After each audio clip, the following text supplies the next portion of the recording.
Tonight, a mother finds her daughter and boyfriend dead in bed. Kent police stage their biggest ever drugs raids.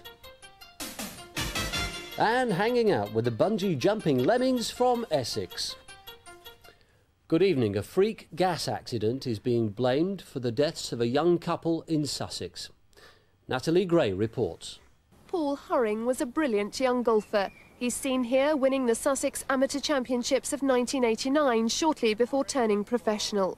Tragically, his career was cut short yesterday when he and his girlfriend, 21-year-old Charlotte Turtle, were found dead in bed by Charlotte's mother when she went to take them a cup of tea. Charlotte and her mother only moved to this cottage in Horsham a week ago. Post-mortems have revealed the couple died after being overcome by poisonous carbon monoxide fumes. Police say they are looking at a gas boiler with Gas Board and health and safety officials. Meanwhile, at Cottesmore Country Club at nearby Colgate, where 23-year-old Paul worked as a touring professional, flags were at half-mast in respect. He'd been playing here since he was 10 years old, and everyone knew and liked him. He had intelligence and the perseverance to practice and play well, and it was really only going to be a matter of time before he would be a success on the senior circuit. British Gas have so far refused to comment on the incident. More investigations into the tragedy are expected to be carried out at the House tomorrow. Kent police have put on show £22,000 worth of drugs seized during the biggest raids in the force's history. Hugh Kirby reports. This is just a quarter of the drugs seized during Operation Thrust. The haul included amphetamines, cocaine, crack, heroin, LSD, cannabis and drug-taking equipment. More than 200 officers took part in the two-day operation. More than £22,000 worth of stolen goods were also recovered. The reason I'm not surprised is that if people are involved in the drug scene, they're often involved in a broader criminal scene. It may be petty thefts, it may be burglaries, it may be stolen vehicles.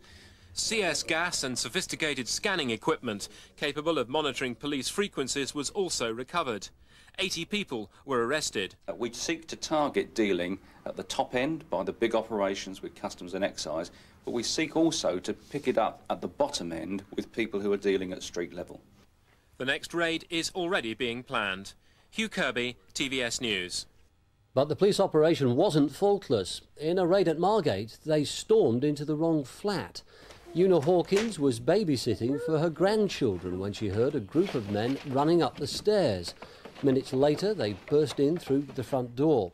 The police have apologised for their mistake and ordered repairs to the flat, but the families say the apology has come too late. Residents in a block of flats at Seaford in Sussex have been told they've each got to spend up to £20,000 on repairs to their homes. Malcolm Stewart reports. D-Day veteran Bill Blackman moved into Pelham Court near the centre of Seaford when his wife had to go into a nursing home. Eva Simpson, a 90-year-old widow, is the oldest resident. Both face devastating bills to make their homes safe. I've got £100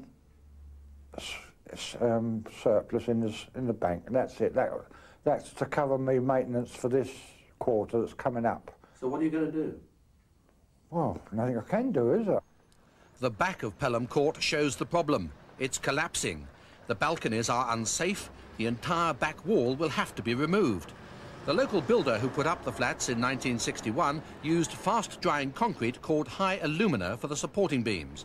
It was incorrectly mixed. The builder is dead, and the managing agent for the block admits the 16 flat owners are faced with a disaster, with estimated repair costs of between £10,000 and £19,000. We have got to sit down and work out with them and help them as much as possible to find a solution to the problem. Half of the residents are elderly people, the others are first-time buyers. High alumina cement was widely used by builders in the early 1960s. Thousands of other people in the south could find that they too have the same problems as the residents of Pelham Court. More than 60 people have been arrested in Sussex in two multi-million-pound mortgage fraud inquiries. One is being carried out by the Regional Crime Squad, which is looking into the affairs of several solicitors. A number of estate agents and conveyancing clerks have also been questioned. The bungee jumping craze has reached Essex. David Sorday went along to Basildon to see members of the Lemmings Club in action. They call themselves the Lemmings, and the reason's obvious. Bungee jumping in Basildon is now all the rage, and the lemmings are the local bungee jumping club. There aren't any ravines in Essex, so they do it from a crane, 150 feet above water.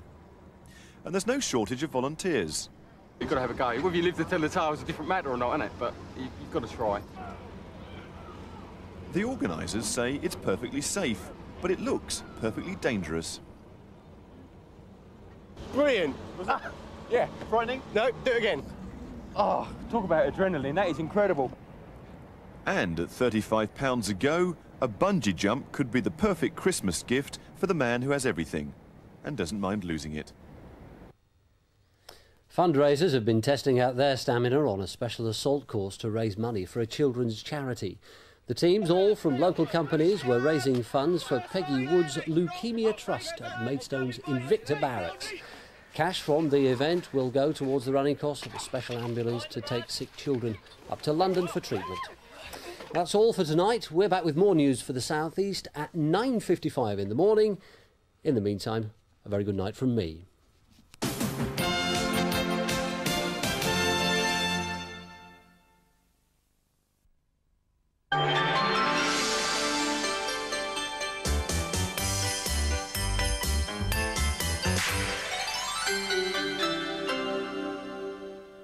Good evening. Well, by noon tomorrow we should see a region of high pressure starting to develop in the southwest approaches, which will bring along much more settled weather in the longer term. But down the eastern side of the country, air coming in off the North Sea will be very chilly, of course, and there's likely to be some residual fog around in the Midlands. There will be fog and frost developing tonight as air temperatures drop to about 3 Celsius, so take care if you're travelling in the morning. Tomorrow the winds will pick up over the east side of Kent, coming in off the North Sea. It'll feel quite chilly there in the wind. The best temperatures in sheltered areas on the south coast, and there may be some spots of rain coming down across Thanet. Settling down as the high builds later in the week. Good night. Here's the summary.